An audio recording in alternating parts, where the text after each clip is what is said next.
I feel all of you have settled and have written the heading. The heading is reflection on plane mirror. And the unit name is light.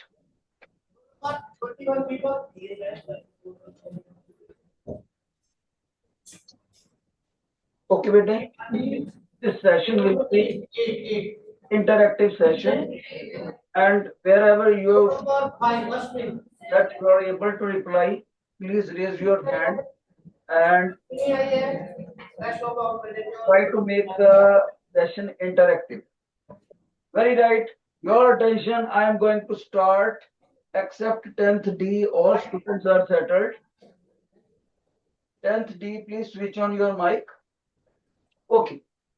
So listen, beta, the topic is reflection on plane mirror. Sometimes students think that I know the reflection, whatever. But when the things will be told here, you will find many new learning points. Let's see.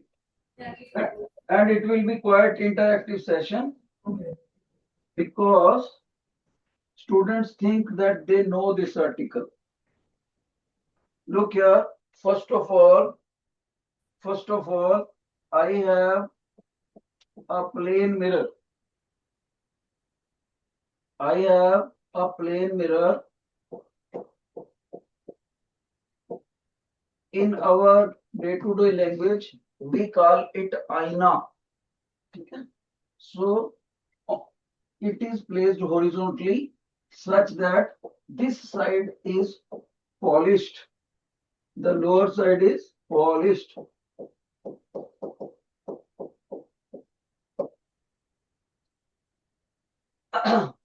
Meaning is you have to take a transparent glass sheet, and at this side you have to spray polish, metal polish, spray polish. Can anybody tell me which polish it can be? Polish it can be of what metal? Anybody? Is there anybody who can tell me of what metals this polish can be? This metal polish, nobody is raising hand. Let me tell. This polish in earlier days was either of silver or of gold. Remember, these are the symbols of respectively silver and gold.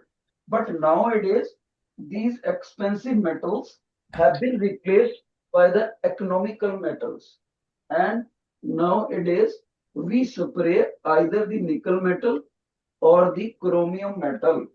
Nickel metal or the chromium metal. So which teacher told? Either silver or gold. Nowadays, to make the mirrors economical, ताकि सस्ते बन सके, this metal is either nickel or chromium. Right, bete? Horizontal table mirror is placed. Do you know anybody? If you suppose I have this mirror, and on the back side of it, whenever I see, there is always a orange paint, orange layer. Can anybody tell me what is the purpose of this orange layer and what is this chemical? So I mean to say there is a orange layer paint over the metal polish. Over the metal polish, there is an other layer which is orange in color, and this is of what? This is of what and why it is done? Anybody? Shabash. Anybody in the class who can tell me? Mirror को बनाने के लिए after the silver polish we do the polish of some orange color. What is it and why it is done? This polish, nobody is telling. This polish is of lead oxide. Lead oxide. Okay, and what is the purpose of this, bete? What is the please keep on noting the new points if you don't know. Otherwise, you will find it very difficult to find in this book or that book. Don't think that all points are available in the books. जो teacher होते हैं ना बेटे, उन्होंने एक subject पढ़ाना होता है, तो इसलिए वो अपनी एक नॉलेज को बढ़ाने के लिए वास्ट बुक्स पढ़ लेते हैं. Like I have read more than 20 books. So वहां से सारे पॉइंट कलेक्ट करे होते हैं. आपके पास तो एक बुक होती है, वो भी आप रेगुलर नहीं पढ़ पाते. इसलिए whatever the new points you catch, always note down. So ये लेड ऑक्साइड होता है. Why it is done? It is to strengthen the silver polish or the gold polish on the transparent sheet, ताकि ये metal का polish लंबे time तक टिका रहे. So why it is done? If I have to answer why, the answer is to strengthen silver polish, to strengthen metal polish. Metal polish. Which metal polish? Either nowadays either chromium or nickel. These two metals are preferred these days. Okay, so the side on which polish is done, the opposite of that is always the shining surface. It means this surface is shining surface. Shining surface.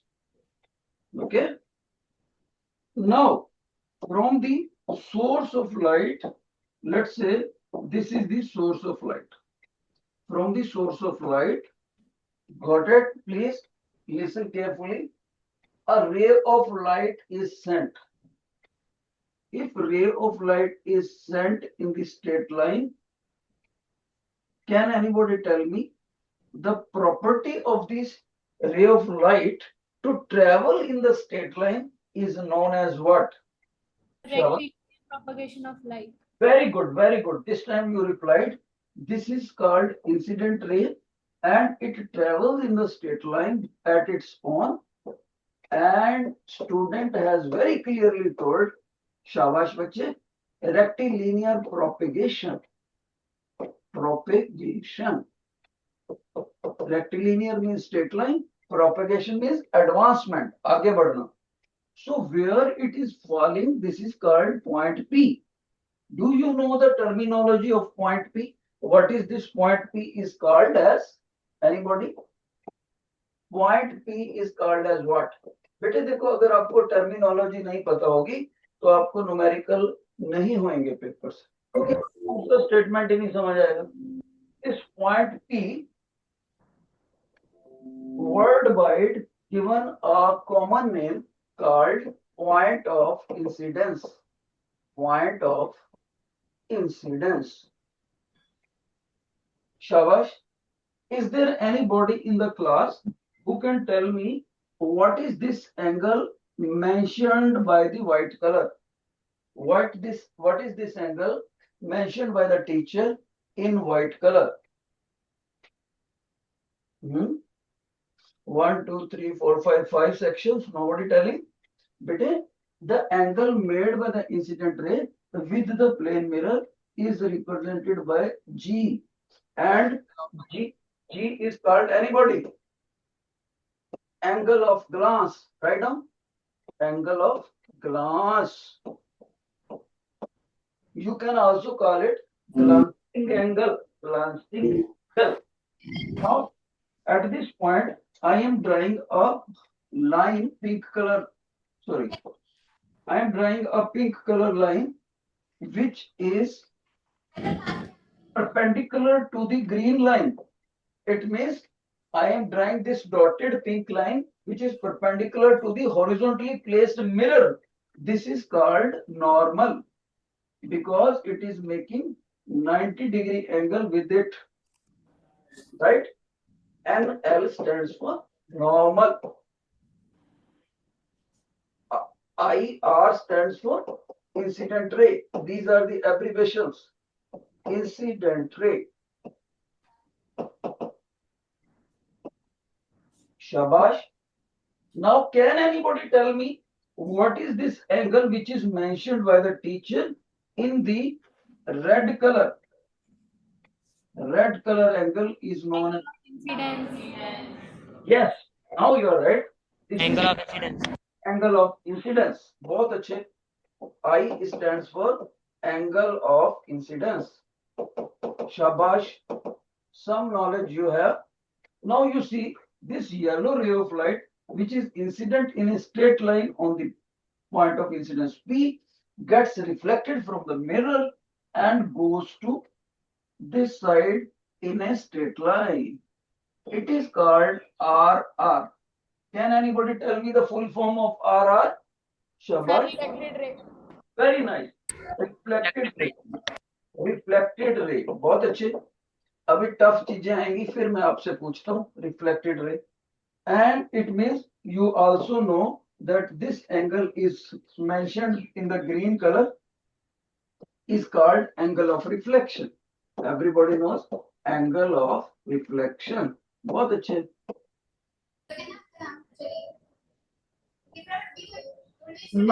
Now please listen very attentively the important point. Had there been your attention button, had there been no plane mirror at all, had there been, but 10th C students are roaming in the class, had there been no plane mirror placed horizontally, this incident ray would have gone to this dotted path. Would have gone to this dotted path. कहने का मतलब यह है आम language में, अगर ये green colour वाला प्लेन मिरर ना होता तो येलो कलर वाली इंसिडेंट रे ऐसे डॉटेड पाथ में चले जाती. But due to presence of green color mirror, this ray is deviated to this direction as a reflected ray. Can anybody tell me what is this angle shown by the teacher by the double align angle shown in the green color? What is this angle known as? Anybody among 5 sections? Not telling, but listen, ये light इधर को जा रहा था but आईने की presence की वजह से ये इधर को चला गया. तो इसका मतलब आईने ने इस तरफ जा रही लाइट को इधर मोड़ दिया. मोड़ने की इंग्लिश होती है deviate. That is why this angle is known as angle of deviation. इसको डेल्टा से लिखते हैं. This symbol is delta. So always remember delta is equal to angle of deviation. Angle of deviation. Right? अब इस reflection process के total 4 laws होते हैं. 4 laws. अब उन 4 लॉज को हम देखेंगे कौन कौन से लॉज होते हैं. शाबाश, वेरी अटेंटिव. 4 लॉज. एक तो मैं भी बता देता हूं, बाकी आप बताने की कोशिश करो. So I am telling you 4 laws. Number 1, angle of incidence is equal to angle of reflection. Number 2, incident ray, comma normal, comma reflected ray, all the 3 lie in same plane. Lie in same plane. किसी बच्चे को समझ नहीं आता sir lie in same plane का क्या मतलब. Like ये हमारे पास जो ब्लैक बोर्ड है इलेक्ट्रॉनिक उसके प्लेन के अंदर अंदर हैं. आइदर ऑफ दीज 3 जिस पे टीचर टिक कर रहे हैं, 1, 2 और 3, तीनों में से कोई भी रे इस ब्लैक बोर्ड के अंदर डिप नहीं हो रही और ना ही इससे बाहर आ रही. All the 3 are in the same plane. Okay, 2 मैंने बता दिया आपको. कोई बच्चा बता सकता है और कोई लॉ? शाबाश. What are the other laws? What are the other 2 laws? Nobody telling? So I am writing it here. Please pay best attention. The third one is angle of incidence plus जो लाल colour में mention करे हैं और white colour में mention करे, angle of incidence plus angle of glance is always equal to 90 degree, is always equal to 90 degree. This is your third law. What is the fourth law? Fourth law which shabash, anybody raise your hand. मेरे को पता लगा school के बच्चे बहुत intelligent है, लेकिन I want the fourth law. Anybody नहीं बता रहे बेटे? द फोर्थ लॉ इज, शाबाश, your attention. Fourth law is, ये जो डबल मेंशन कर रखा है टीचर ने एंगल ऑफ डेविएशन, वो एंगल ऑफ ग्लास से हमेशा डबल होता है. शाबाश. Angle of deviation is always equal to twice of angle of glass. Twice of angle of glass. ये चार लॉज होते हैं बेटे, four laws. These are the four laws of reflection. Four laws of reflection. लेकिन reflection भी कौन सी? अगर ये ग्रीन कलर वाले प्लेन मिरर को मैंने ऐसे मोड़ दिया, फिर ये लाल ही लगेंगे. भी बिल्कुल स्ट्रेट लाइन होना चाहिए, यानी कि प्लेन मिरर होना चाहिए. Four laws of reflection on plane mirror. On plane mirror, ये मस्ट. अब मैं नेक्स्ट पेज पे अपने बच्चों को फोर्थ लॉ का प्रूफ करवाऊंगा बेटे. आपको फोर्थ लॉ का प्रूफ कराऊंगा, फिर आगे बढ़ूंगा. शाबाश. बाकी सारे तो सिंपल है, आपको पता ही है. अभी कोई बच्चा मेरे को ये बताए, पूरे चारों सेक्शंस में हमारा प्रोसीजर क्या रहेगा बेटे? कोई भी टीचर, जब कोई टीचर कोई चीज एक्सप्लेन करूंगा मैं, हमारा प्रोसीजर रहेगा कि अगर तो आपको बात समझ आ गई टीचर की, तब आप राइट हैंड खड़ा करेंगे. अगर नहीं समझ आई तो लेफ्ट हैंड खड़ा करेंगे बेटे. और एक और बात, कोई भी बच्चा प्लीज ऐसा ना हो जो दोनों हाथों में से एक भी हाथ ना खड़ा करे, वरना टीचर को फीडबैक नहीं मिलती, वो अपने लेक्चर को फर्दर सिंप्लीफाई नहीं कर पाता. शाबाश. My question, whatever so far has been told to my students, have you understood? Indicate by raising your hand. Shabash. Either right hand or left hand, whatever has been told, whether all things are clear to you. कोई ऐसा बच्चा ना हो जो दोनों में से एक भी हाथ ना खड़ा करे प्लीज. वो मेरे बच्चे क्लास में बैठे ही ना, मेरी कहीं और चला जाए, वो छोड़ दे क्लास. शाबाश बेटे. 10th ई के बच्चे बोल ही नहीं रहे. मैम जरा इनको 10th ई के बच्चों को ये कैमरा ऑफ कर दो मेरा, मैं लगाना नहीं चाहता इनकी. शाबाश. लेट मी चेक, किसी बच्चे का लेफ्ट हैंड तो नहीं खड़ा? नहीं नहीं नहीं, राइट राइट राइट. शाबाश बेटे. एक बच्चे का लेफ्ट खड़ा है, सिर्फ एक. 10th D, last student, first line boys में. बेटे 10th डी, जो सरदार बच्चे के साथ बच्चा बैठा है, मैम बुलाना प्लीज लास्ट वाले बच्चे को. 10th D. नहीं नहीं, ये वाला नहीं, वो बेटे दूसरी लाइन. वो लास्ट वाले बच्चे का लेफ्ट हैंड खड़ा था. हाँ जी हाँ जी बेटे. Is there any doubt? Is there any doubt? Please come on the mike if you want to re ask anything. Good morning sir. Good morning. कोई ऐसा पॉइंट जो मेरे बच्चे को समझ में नहीं आया? आपका लेफ्ट हैंड खड़ा था बेटे. Sir no. सर आ गया था. अरे हमारे, फिर आपने गलती से लेफ्ट हैंड खड़ा कर दिया. बैठो. Sir yes. हाँ बैठो बैठो. राइट हैंड तब खड़ा करना है if all the things are right for you, यानी अंडरस्टैंड. लेफ्ट तब खड़ा करना है जब आपको ना समझे. तो इसका मतलब है मेरे बच्चों को ये रिफ्लेक्शन के चारों लॉज विद प्रॉपर डायग्राम समझ आए. Got it? अब सभी बच्चे गेट रेडी. ऊपर लिखो हेडिंग, प्रूफ ऑफ, या लिखो वर्डिंग, लिखो prove that angle of deviation is equal to double of angle of glance. Angle of deviation is equal to double of angle of glance.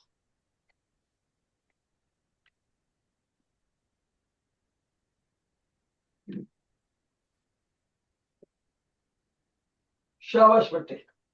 For that, we have to redraw the diagram. Let's first of all draw the plane mirror. This is polished sized plane mirror,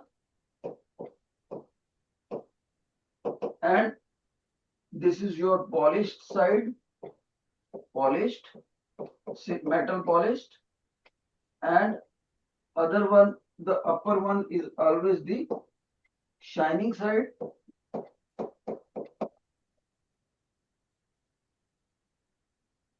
Look here, this was your ray of light incident.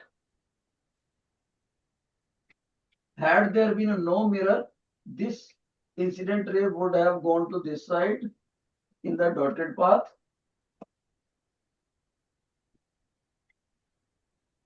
Incident ray source, इस source की भी एक खास बात होती है बेटे, इस सोर्स को हम बोलते हैं monochromatic source, monochromatic source of light. Monochromatic का मीनिंग होता है किसी एक खास पर्टिकुलर कलर की लाइट फेंकेगा। मोनो मैंने single, chromatic means colour link. Okay बेटे, पॉइंट ऑफ इंसिडेंस के ऊपर ये आया और उसके बाद ये लाइट रिफ्लेक्ट होकर इधर चला गया। This is called reflected ray. और आपको पता है ये जो मैंने टीचर पिंक कलर की लाइन दिखा रहे हैं बीच में, इसको हम नॉर्मल बोलते हैं, राइट। अब हम इसमें एंगल मेंशन कर लें सारे बेटे, एंगल मेंशन कर लेते हैं। Angle of glass first, second, angle of deviation, right?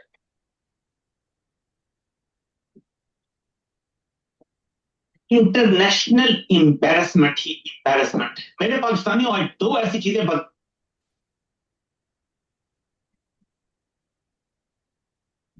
देखो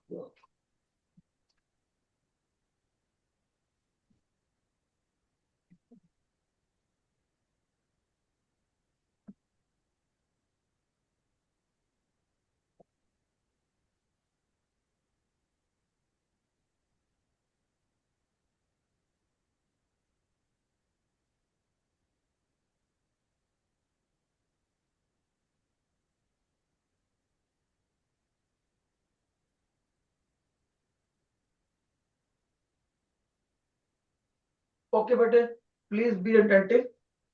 Teacher has mentioned four angles और इनमें से अब ध्यान से देखना, जो तीन एंगल्स को मैं डबल लाइन से मेंशन कर रहा हूं, angle of incidence, second angle of reflection and third angle of deviation, ये तीनों जो डबल लाइन से टीचर ने मेंशन करे हैं, they all are lying on the same straight line, same straight line। आपको पता है किसी स्ट्रेट लाइन के ऊपर टोटल एंगल किसी पॉइंट पे 180 डिग्री बनता है, एवरीबॉडी नोस।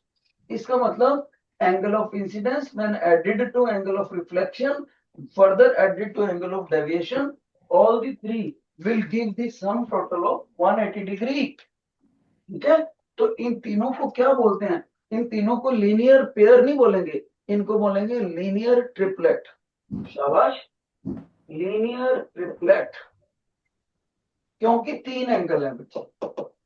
लीनियर ट्रिपलेट कौन कौन से? Angle of incidence plus angle of reflection plus angle of deviation equal to 180 degree. Got it बच्चे? आप सभी को पता है कि एंगल ऑफ इंसिडेंस और एंगल ऑफ रिफ्लेक्शन आपस में बराबर होते हैं। इसका मतलब ये हुआ कि जहां पर एंगल ऑफ रिफ्लेक्शन है उसको मैं एंगल ऑफ इंसिडेंस से रिप्लेस कर सकता हूं। That means in the next step angle of incidence plus angle of incidence plus angle of deviation equal to 180 degree. Next सुनो बच्चे, नेक्स्ट सभी बच्चे, मेरा टारगेट क्या है? एंगल ऑफ डेविएशन को twice of angle of glass के बराबर प्रूव करना है मैंने। ये हमारा क्वेश्चन था कि ये फार्मूला आया कैसे। Got it? सो अब मैं क्या करूंगा, गौर से देखो सभी बच्चे, यहाँ पर एंगल ऑफ इंसिडेंस का डबल हो गया बेटे, इस डबल एंगल को उस तरफ ले जाऊंगा, therefore angle of deviation is equal to 180 degree minus twice of angle of incidence, 180 degree minus twice of angle of incidence. ये कैसे आया, क्योंकि ये वाला एंगल ऑफ इंसिडेंस ये भी उधर चला गया, ये भी उधर चला गया, यहाँ पर दोनों प्लस के थे, और राइट साइड पर जाते ही अलजेब्रिक साइन नेगेटिव हो गया इनका बेटे। आगे सुनो, एक टीचर ने और लाभ बताया था कि ये ब्राउन कलर वाला एंगल ऑफ इंसिडेंस और ग्रीन कलर वाला एंगल ऑफ ग्लास दोनों का टोटल 90 डिग्री होता है बच्चे। इसका मतलब ये हुआ कि मैं एंगल ऑफ इंसिडेंस की अगर वैल्यू पुट करूं तो ग्लास वाले एंगल को उधर जाके माइनस करना पड़ेगा। तो मैं लिखने लगा हूं angle of deviation 180 degree minus twice, और करली ब्रैकेट में मैं एंगल ऑफ इंसिडेंस की वैल्यू इस लॉ से पुट करूंगा। जैसे मैंने इस लॉ से पुट करा, आप बच्चे एग्री होना चाहिए कि angle of incidence is equal to 90 minus angle of glass, 90 minus angle of glass. Got it. अब सभी बच्चे ध्यान से देखें, I am opening the bracket on right hand side, 180 degree, 2 multiplied by 90, again 180 degree, and this minus and minus becomes positive, that is twice of angle of glass. 180 and 180 being of opposite sign, they cancelled each other, therefore we ultimately reach to our result that angle of deviation is always equal to angle of glass. Has proved, has proved.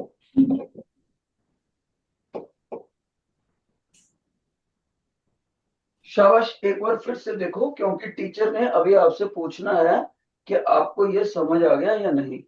सभी बच्चे please go through, please go through properly. अभी मैंने पूछा नहीं है अपने प्यारे प्यारे बच्चों से।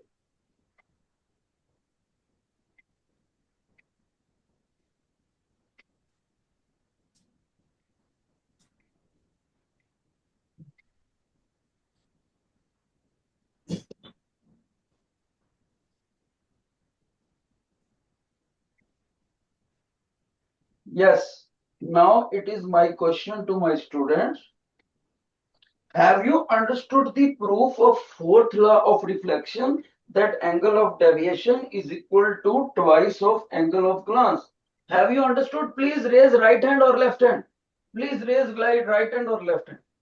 बेटे एक हाथ जरूर खड़ा करना है, मेरे को सुस्त बच्चा नहीं चाहिए। Let me check, let me check. शाबाश, एफ सेक्शन सभी को समझ आ गया, सी में समझ आ गया, गुड, ई में समझ आ गया, डी में समझ आ गया, ए में समझ, वेरी गुड, बहुत अच्छे से सुना मेरे प्यारे बच्चों ने। I am clapping for you. इतना बढ़िया प्रूफ पेपर में आ सकता है आपको, और सभी बच्चों को समझ आ गया, और इसके लिए हमें टीचर्स का भी थैंकफुल होना है जो इस वक्त इतना अच्छा डिसिप्लिन मेंटेन करे हुए। शाबाश। एक बार पीछे से देखते हैं, मैंने पीछे वाला तो नहीं कहीं भूल गया मेरे बच्चे, देखिए एक बार निकाल के उसको। ये था सारी टर्मिनोलॉजी, यहाँ पर हेडिंग देना चाहिए टर्मिनोलॉजी रिलेटेड टू रिफ्लेक्शन। शाबाश, आप दे दो अपनी कॉपी पे हेडिंग टर्मिनोलॉजी। क्या हेडिंग होना चाहिए बेटे? टर्मिनोलॉजी। कौन कौन सी टर्म्स यूज होती हैं, कब? जब हम आर्टिकल करें, कौन सा? Reflection on plane mirror. Terminology.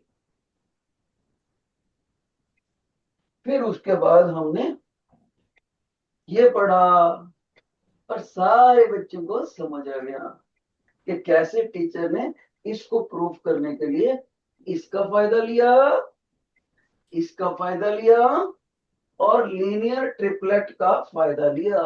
तीन चीजों का फायदा लिया, और बाकी सारा मैथ था, और बच्चों को समझ आ गया। Got it, very nice. अब आगे बढ़ते हैं बेटे, योर अटेंशन।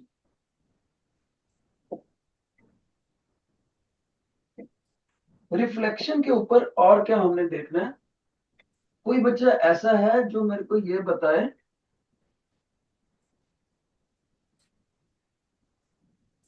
ये मेरे पास एक प्लेन मिरर है. Let me read right.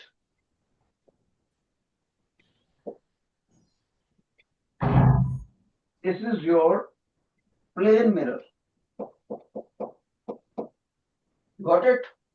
और इस प्लेन मिरर के सामने मैंने कोई ऑब्जेक्ट रखा.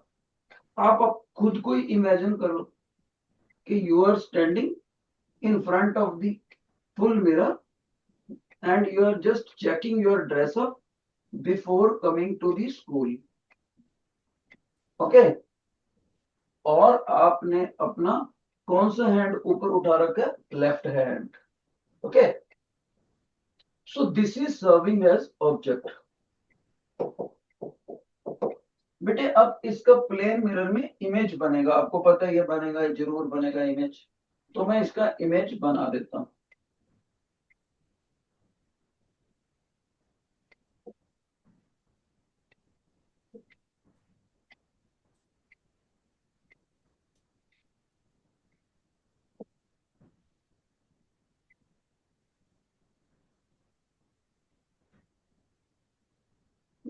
ये मैंने इस पे इमेज बना दिया.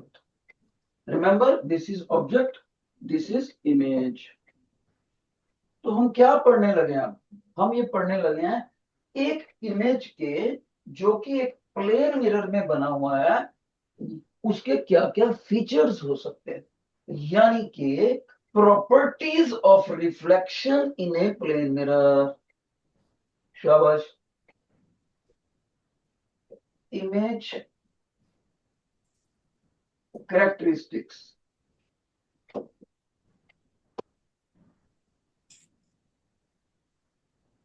शाबाश. ये तो पक्की बात है ही है कि प्लेन मिरर पे बात हो रही है, किसी और मिरर पे नहीं. शाबाश बेटे. मैं थोड़ा थोड़ा आपसे भी पूछूंगा. अगर किसी को बच्चे को पता हो, एकदम से ऊंची आवाज में जहां आप बैठे हो वहीं से बोल देना आपने. ओके बेटे. जितनी हाइट पर इस लड़के ने ये उठा रखा है, हाथ अपना और पैरों से लेकर, अगर इस चीज को मैं ऑब्जेक्ट का साइज बोलूं, दूसरे शब्दों में बोल, बच्चा कहेगा सर ओके उसके हाथ तक की हाइट को बोल रहे हो ना. अब ऑब्जेक्ट का साइज. यस. जब साइज लिखना होता है तो ओ को स्क्वायर ब्रैकेट में मेंशन करना होता. तो ये ऑब्जेक्ट का साइज है बेटे. और इसी तरह से मैं इधर इमेज का साइज बोल रहा हूं. इसको मैंने आई की ब्रैकेट, आई को लिखा ब्रैकेट में, स्क्वायर ब्रैकेट में. Is there any student among girls who can tell what is the relation between O and I? Anybody among girls? Speak out, better. No need to raise the hand. Sir, size of the object will always be, size of the image will always be equal to the size of object. शाबाश बेटे. Both will be of same size.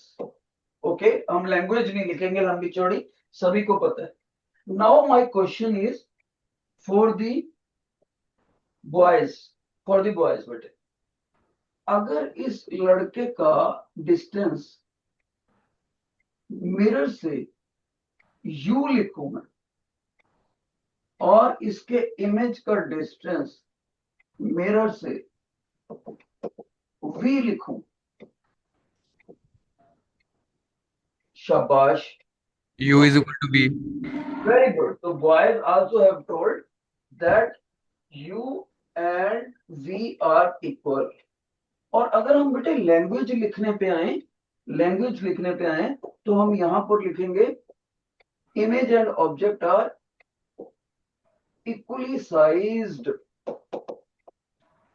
और यहां पर लिखेंगे दोनों plane mirror से बराबर की दूरी पर हैं. और इसको हम लैंग्वेज में लिखते हैं इक्वी डिस्टेंट. शाबाश. अभी तक बॉयज और गर्ल्स में मैच बराबर चल रहा है. Another question for girls. शाबाश. गर्ल्स के लिए मेरा ये क्वेश्चन है बेटे, मैं इस अपने दोस्त को, मान लो मैं ऑब्जेक्ट हूं, मैंने अपने दोस्त को बोला जाओ इमेज को हाथ लगा के आओ मिरर की बैक साइड पर जाकर.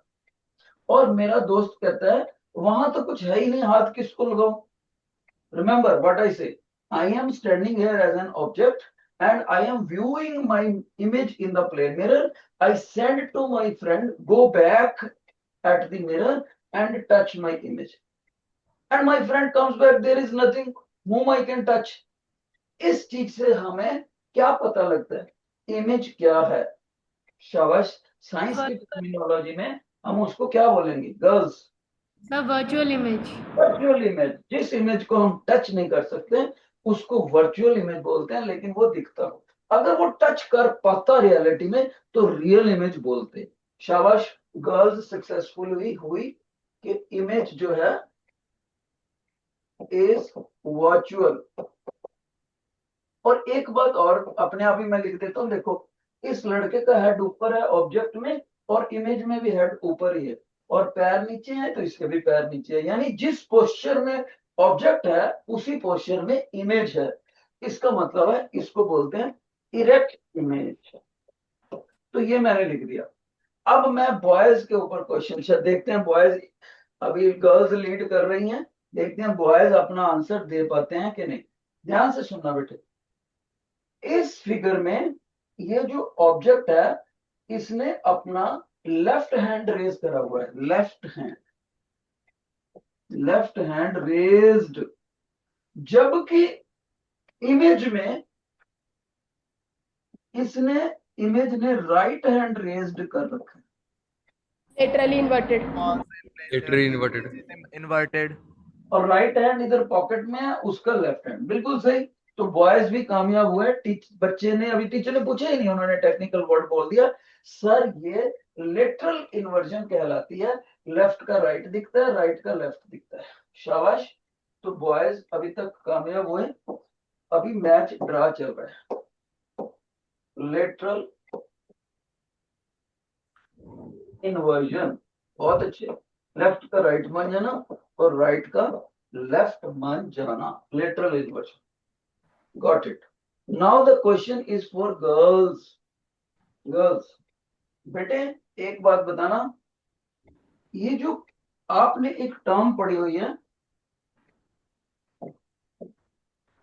फोकल लेंथ, एक टर्म आपने जरूर पढ़ी है छोटी क्लासों में भी और इसमें भी.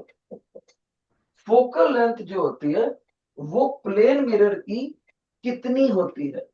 एनीबॉडी? Girls, among girls. शाबाश शाबाश. Focal length of plane mirror कितनी होती है? 180. 1. Sit down, sit down. This time I would say girls have surrendered. They could not reply properly. यही क्वेश्चन बॉयज में शिफ्ट करूं तो, boys, have you know, can you answer this question? Have you such ability? Yes. Distance between focus and the pole. No बेटा, I said it value कितनी? क्या वो 10 centimetre है कि 100 सेंटीमीटर है कि 1 है कि कितनी? नहीं पता है. ध्यान से सुनो बेटे. आपको याद है कर्व्ड मिरर में आपने, जैसे ये कनकेव मिरर है, किसी चीज के ऊपर, मिरर के ऊपर पैरेलल बीम ऑफ लाइट डालो और रिफ्लेक्ट होने के बाद वो कहां पर फोकस होती है, इसको प्रिंसिपल फोकस बोलते हैं. और पोल से लेकर प्रिंसिपल फोकस तक की लंबाई को फोकल लेंथ बोलते हैं. यानी focal length is equal to PF. Curved mirror में यही डेफिनेशन होती है कि parallel beam of light mirror से टकराने के बाद फोकस कहां होएगी, कन्वर्ज कहां होएगी सिंगल पॉइंट पर.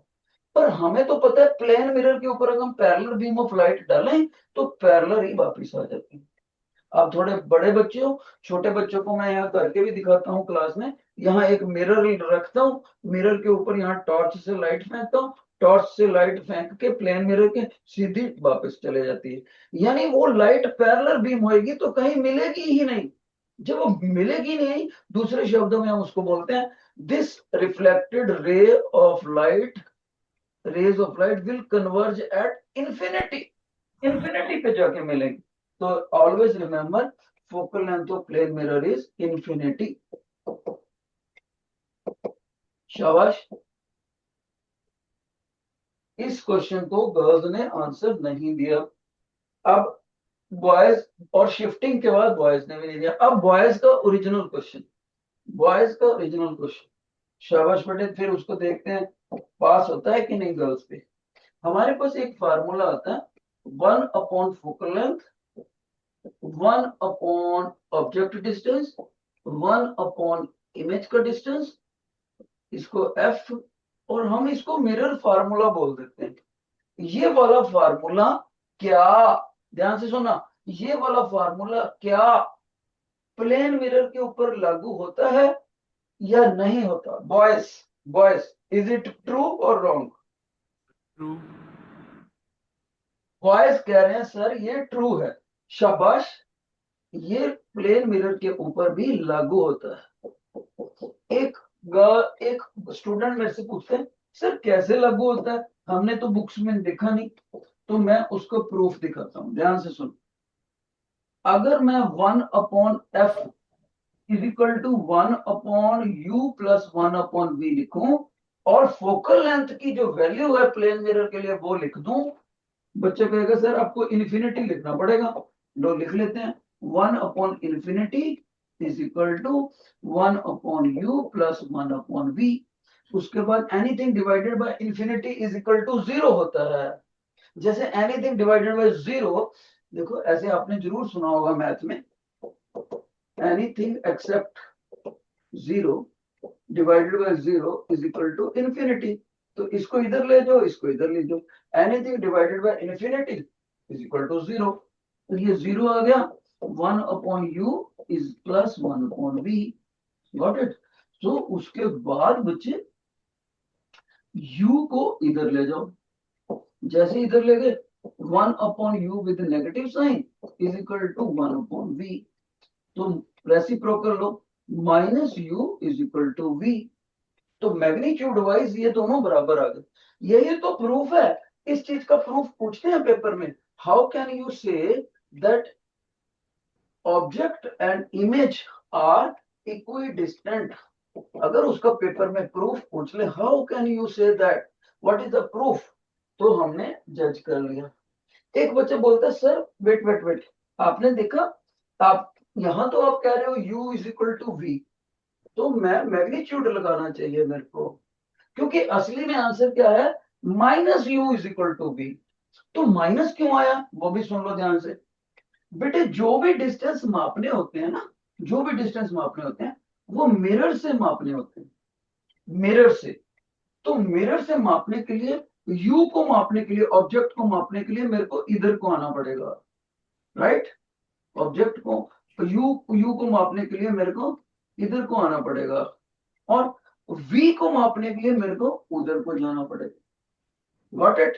अब मेरे को ये बताओ कि इंसिडेंट लाइट इधर से जा रही थी, इंसिडेंट लाइट हमेशा ऑब्जेक्ट से मिरर की तरफ जाती है, तो बच्चा बोलेगा सर इंसिडेंट लाइट वही है जो आपने येलो कलर से दिखाई है, direction of propagation of incident ray, direction of propagation मैंने advancement, propagation of incident ray, तो ये उधर को।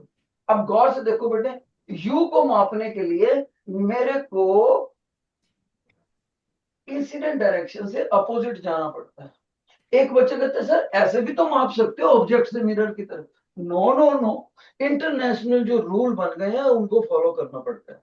All the distances have to be measured from the mirror, horizontal direction में मिरर से मापने हैं।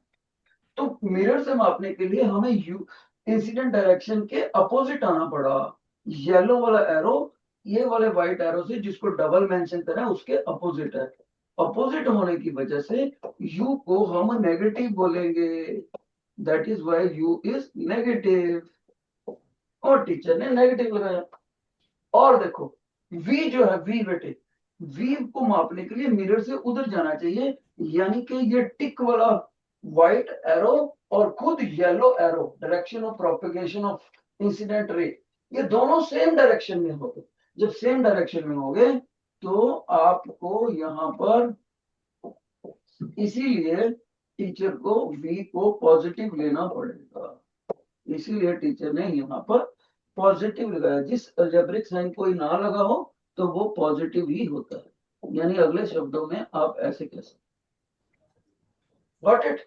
तो इस पूरे चीज में टीचर ने क्या सिखाया, एक तो उन्होंने इमेज के कैरेक्टरिस्टिक्स बता दिए, और एक ये भी बता दिया इक्वी डिस्टेंट क्यों है, और ये भी बता दिया कि अलजेब्रिक साइन अपोजिट क्यों आते हैं, और ये भी बता दिया फोकल लेंथ इन्फिनिटी क्यों होता है। उम्मीद करता हूं पहले के मुकाबले आपकी काफी अच्छी नॉलेज इंप्रूव हुई होगी, और इमेज के कैरेक्टरिस्टिक्स भी बताए कि वो वर्चुअल और इरेक्ट होते हैं। शाबाश। अब टीचर का क्वेश्चन है बेटे, लेफ्ट हैंड और राइट हैंड से फीडबैक देनी है मेरे को। Have you understood this so far? शाबाश। Have you understood this whole? Have you understood this? Let me check बेटे, यार लेफ्ट हैंड या राइट हैंड लेके देखो, प्लीज फीडबैक प्रॉपर होनी चाहिए। बहुत ही अच्छे, बहुत ही अच्छे, शाबाश। तो ये भी मेरे बच्चों को समझ आया, गॉट इट। एक बार फिर से देखो। अब हम लेक्चर को वाइंड अप करने से पहले सिर्फ ये देखना चाहते हैं कि क्या हमें सारा आज का याद है कि नहीं। शाबाश।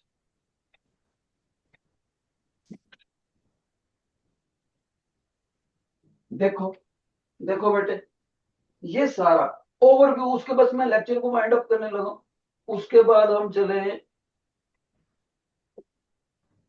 ये देखो ये वाला सीखा, उसके बाद चले ये वाला सीखा, गॉट इट।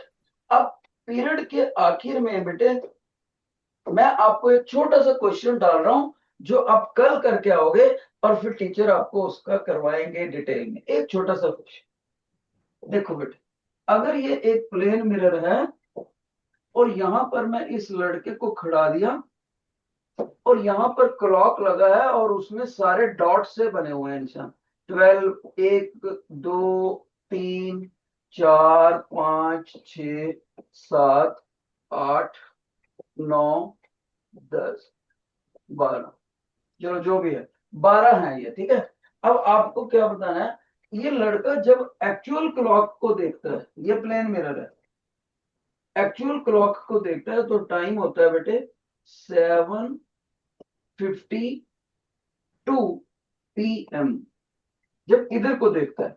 और सामने इमेज में क्लॉक होएगा, उसमें भी कुछ ना कुछ टाइम आएगा, तो इमेज क्लॉक के अंदर टाइम कितना दिखेगा। याद रहे ये डिजिटल क्लॉक नहीं है, ये तो सुइयों वाला क्लॉक है, ओके, सुइयों वाला, ओके। तो इसमें कितना टाइम दिख रहा है हैंड्स वालों में, 7:52। और ये लड़का अगर इमेज में देखेगा तो इमेज क्लॉक में क्या टाइम दिखेगा। This is your question. जिन बच्चों को आज का लेक्चर अच्छे से समझ आया, please wave your both hands, please wave your both hands, let's wind up. Very good, very good.